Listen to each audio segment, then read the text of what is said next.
500 people ride this thing on a Sunday. And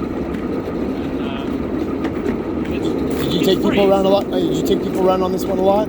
I never did. That's one of the reasons why I put it up for sale. Because I used to volunteer. Down at the end of the property, there's a red barn that was actually from Walt Disney's backyard. Oh wow! And it turned into a little museum. Well, I volunteered there for 20 plus years. So I bought this, thinking I would park it on the siding, and then on a barn Sunday, if some Disney folks showed up that were special and wanted to give them a ride, I could just take them out and give them a ride. How long have you owned? Great idea, but I only did it twice. How long have you owned this? These? Yes. Were you the original owner from 2009? Yeah. Got it. I want to say,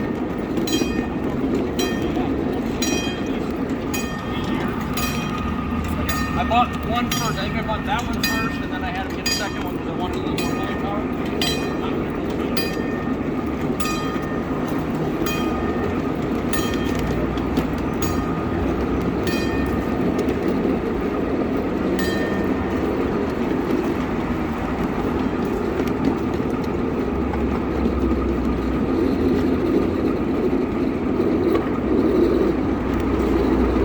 I have to pop.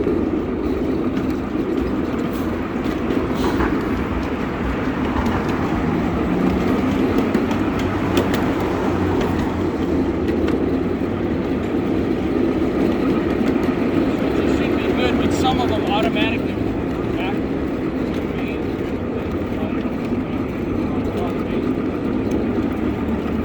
That one's set right.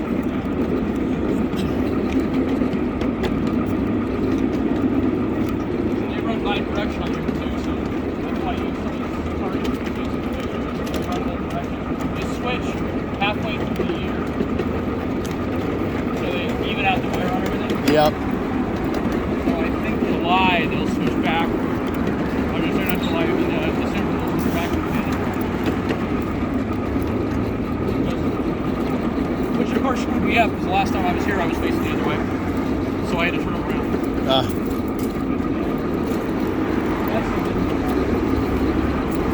That little red barn right there was actually the workshop in Walden. He had a house over by Beverly Hills, a little place called Homeby Hills. And he had a model track that ran around the backyard. This same scale, little steam engine and all that stuff. And that was the workshop. Well, when his wife passed away, the family decided to sell the property, but they wanted to save something. The railroad had been taken out years before. They had Walt died, they had a landslide that took out some of the track, and so they donated the track from his railroad to this club, and we ran on it here for a lot of years. In fact, you were on the Disney Loop. Anyway, after Mrs. Disney died, the family wanted to save something from the railroad. So they had the barn taken apart and brought here, and they reconstructed it here on site. So we've turned it into a little museum. So like those wheel sets you see sitting on the floor right there, those are from Disneyland. And I haven't been in there in a while. I was president of the nonprofit that ran it. And then when I moved up to Carson, I got off the board, although I am still on the advisory board. Got it. In other words, I get phone calls all the time. Hey, Bill, what about? Yeah, okay, so we do. So I'm still kind of associated with it. They just finished refurbishing it. It's Walt Disney's granddaughter is on our board of directors, and she poured a bunch of money into having it repainted and a new roof put on, which still surprises the hell out of me because that's a wood shake roof, and I didn't think you could do that in LA County, but she's a Disney, so maybe she can. I don't know. What do you mean you can't? For what reason? Because the weather, or because of the fire danger? Because they're in the proximity to Griffith Park. Now, I'm told those shingles are treated, so they're supposed to be fire retardant. But it used to, when it was first brought here, the shingles were like almost like a thick plastic material, some kind of a composite. I don't know what they were made out of. And they were great for the first 20 years, and then when they started getting old, if you stepped on one, they would just crack. And so she came out to have it re-roofed, and they put the original wood shingles back on, which is what it had originally. So it looks good. They did a nice job painting it. I don't want to know what she paid. She hired a restoration specialist. No, this is Walt Disney's daughter? Walt Disney's granddaughter. Granddaughter, yeah. All of his kids have passed away. He had two daughters.